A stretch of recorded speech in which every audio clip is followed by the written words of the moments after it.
Bilang isang nangungunang reyna sa Europa, ang pagsilang ng apo sa tuhod ay hindi basta pagdami ng miyembro ng pamilya. Anong pangalan ang ipapangalan natin sa bata, John? Mali ang naalala ng manugang ko. Ang pangalan ng apo ko sa tuhod ay Constantine.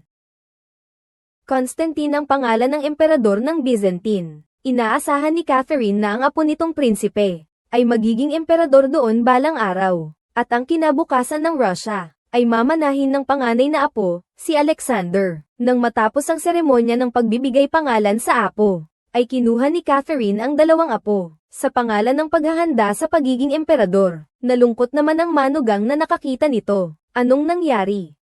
Ninakaw na naman niya ang anak namin. Galit na galit din si Paul sa mga oras na iyon. Suot ang kanyang matataas na takong, dali-dali siyang pumasok sa silid ni Jelena. Ibalik mo agad sa akin ang anak ko. Dapat na mabigyan ng pinakamagandang pag-aalaga ang apo ko. Ako na mismo ang mangangasiwa sa edukasyon ng magiging emperador. Lalong nagalit si Paul nang marinig iyon. Sigaw na siya ang tunay na tagapagmana ng Russia. Huwag mong kalimutan. Ikaw ang kumuha ng trono sa aking amang si Pedro III. At ngayon ay sinasakop mo ang trono at inaagaw ang aking karapatan sa paghahari. Ganito ba dapat ang pakikitungo ng isang reyna sa kanyang anak? Nitong mga nakaraang taon, puro reklamo si Paul. Sumakit na ang tenga ni Catherine. Kaya sinabi na niya ang totoo. Hindi ka anak ko. Hindi rin naman anak mo si Peter III. Nakita ko lang ang anak ko pagkalipas ng 40 araw pagkapanganak ko. Sinasabi nilang hindi umabot ng isang araw ang sanggol, at pinalitan na ng ibang sanggol. Isipin mo mabuti iyan.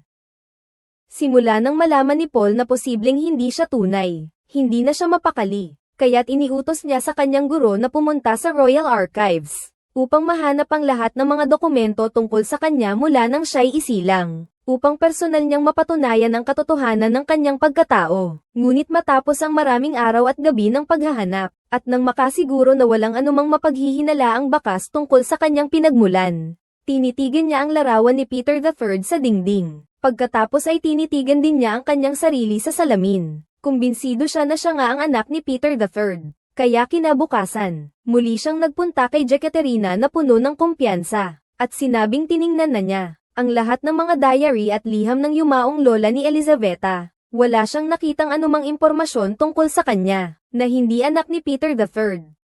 Gusto mo lang gamitin ang kasinungalingan para maaga ang trono ko, Paul Petrovich. Kahit na gusto mong maghari, kailangan din sa tamang panahon.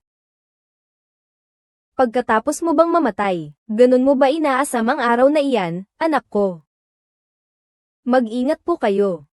Pagkasabi niyo na'y tumalikod na si Paul at umalis. Nang mga oras na iyon, si Jelena ay may kinuha sa ilalim ng mga dokumento, isang mahiwagang liham mula sa dating reyna, at determinado nitong sinunog. Walang sino man ang makakaalam ng katotohanan. Ang relasyon niya sa kanyang anak ay napakadelikado. Kasabay nito, ang pag-iibigan nila ni Potemkin ay nagkaroon din ng pagsubok, dahil si Potemkin ay determinado ng pumunta sa ibang bansa upang magtayo ng Black Sea Fleet. Nakikita si Potemkin na determinado na. Napagpasyahan ni Catherine na palayain ang kanyang Goldfinch. Pagkatapos, sa wakas ay nakarating si Potemkin sa kanyang pinapangarap na lugar. Kasama ang kanyang mga kasamahan, tinupad nila ang kanilang mga pangarap. Mula noon, sila na lang ni Ekaterina ang nag-uusap sa pamamagitan ng sulat. Ang aide-de-camp ni Potemkin na si Lansky ang naging tagapaghatid ng kanilang mga sulat. Sa unang pagkikita pa lang, ang kanyang inosenteng mukha ay nag-iwan na ng malalim na impresyon kay Ekaterina. Pero dahil sa madalas na pagpapadala ng sulat, ang tingin ni Ekaterina sa kanya ay unti-unting nagbago.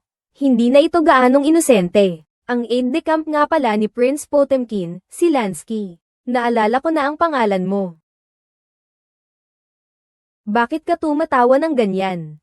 Hindi ko maitago ang aking kaligayahan. Sobrang saya ko. Anong ikasasaya mo? Saka palang magsisimula ang buhay mo. Binuhay ni Jelinang ang pag-asa niya. Habang tumatagal, parang may na-develop na silang understanding. Kusang-kusa silang magtititigan.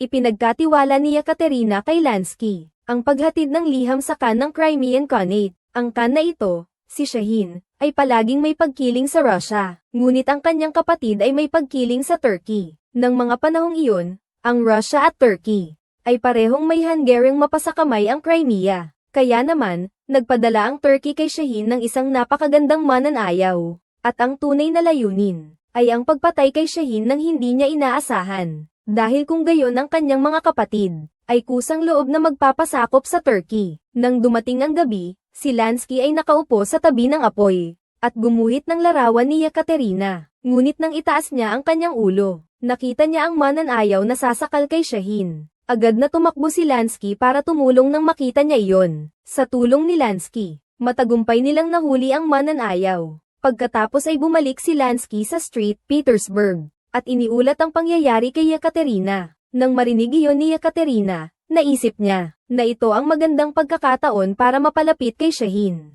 Kaya naman agad niyang pinasulat sa sekretarya ang liham na nag-aanyaya kay Shaheen na magbakasyon sa Russia. At si Shaheen, matapos ang pananaksak, ay lalong nagmadali sa paanyaya ni Jelena. Ngunit sa araw na makausap ni Shaheen si Jelena, ang walang kwentang si Paul ay nagalit dahil sa kanyang pwesto sa likuran. At basta na lamang umalis ng walang paggalang, sapagkat sa tingin niya, dahil sa kanyang antas, dapat siyang nasa unahang hanay. Ngunit sa pagtitipon, walang kahit sino ang nag-abalang pansinin siya. Matapos ang magiliw na pag-uusap ng dalawa, nagdesisyon si Shaheen na manatili sa Russia ng ilang araw. Samantalang si Lansky, na wala ng ibang gagawin, para lang makita si Yekaterina. Lagi siyang naghihintay sa labas ng silid-tulugan ni Yekaterina araw-araw. Katulad mo na nanonood ngayon, nagpupumilit na makita ang iyong kasintahan na parang aso't pusa. Ang lalaking yun, araw-araw kang hinihintay, mahal na hari. Hindi sumagot si Jelinang nang marinig iyon. Bahagya lamang nang umiti ang kanyang mga labi, halos hindi mahahalata, at siya nga ay natuwa sa kanyang pagiging inosente at dalisay. Kaya naman siya ay nag-eniaya kay Lansky na sumama sa kanyang pagdalaw sa apo ng hari na si Alexander. Ngunit hindi inaasahan ni Jelinang na sa pag-alis niya lamang ng saglit, ay nakarinig siya ng isang pag-uusap ng apo ng hari kay Lansky. Mahal na mahal mo ba ang lola ko? Opo. Sa buong buhay ko, wala pa akong nakilalang babaeng mas marangal, mas maganda, mas mabait, at mas deboto kaysa sa kanya. Sa totoo lang, mahal na prinsesa, handang kong iwanan ng anumang bagay sa mundo. Maging araw-araw ko lang siyang makita. Dahil sa mga salitang yan, natunaw ang puso ni Yekaterina at tuluyan ng nahumaling. Para bang bumalik ako sa panahong uhaw na uhaw ako sa pag-ibig. Kaya pagkatapos ng araw na iyon, lumipat na si Lansky sa St. Petersburg, at naging bagong paborito ni Catherine. Medyo mahirap pala ang batang ito.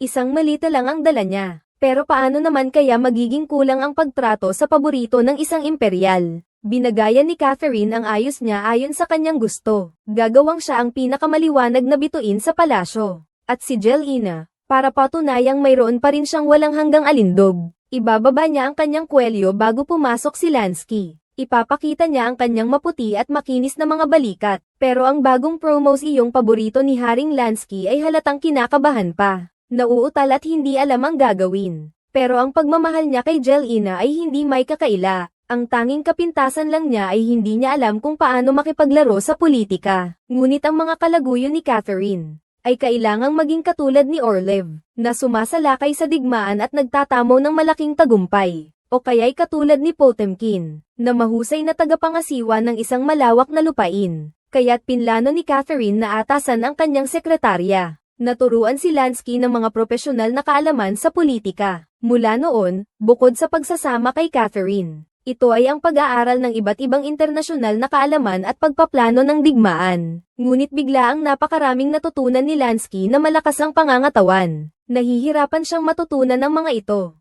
Agad siyang nahiga sa kama at nagsabi, ang hirap lunukin ng katotohanan, mahirap din ang kumita. Tinatago ng mga alipin ang kanilang kahirapan gamit ang kolorete. Gayunpaman, si Lansky na matagal nang nag-aaral, sa unang pagdalo niya sa pambansang pagpupulong, ang kanyang pagganap ay hindi pa rin kasiya siya, dahil sa paulit-ulit na paglabag ng Turkey sa kasunduan ng kapayapaan, at pagsubok sa limitasyon ni Jelena. Sa pagpupulong, si Jelena ay nagpahayag ng kanyang pananaw kay Lansky. Ngunit ang batang si Lansky ay nanindigan sa kasunduan ng kapayapaan, at ayaw magsimula ng digmaan, kundi manalo sa pamamagitan ng kabutihan. Magpapatuloy na lang ba tayo sa pagtitiis? Pagtitiis sa pananalaki ng mga Turko sa ating mga karwahe. Hintayin na lang natin silang saksakin tayo sa likod. Ang diplomasya ay hindi dapat pagpapakita ng kahinaan, Lansky. Iisa lang ang pananaw ni Yekaterina. Kung gusto ng Russia na makamit ang paggalang ng mamamayan at ng ibang bansa, kailangan itong maging isang makapangyarihang bansa na dapat katakutin. Kaya naman, nagpasya siyang pumunta ulit sa Turkey. Masyado pang bata at walang karanasan si Lansky.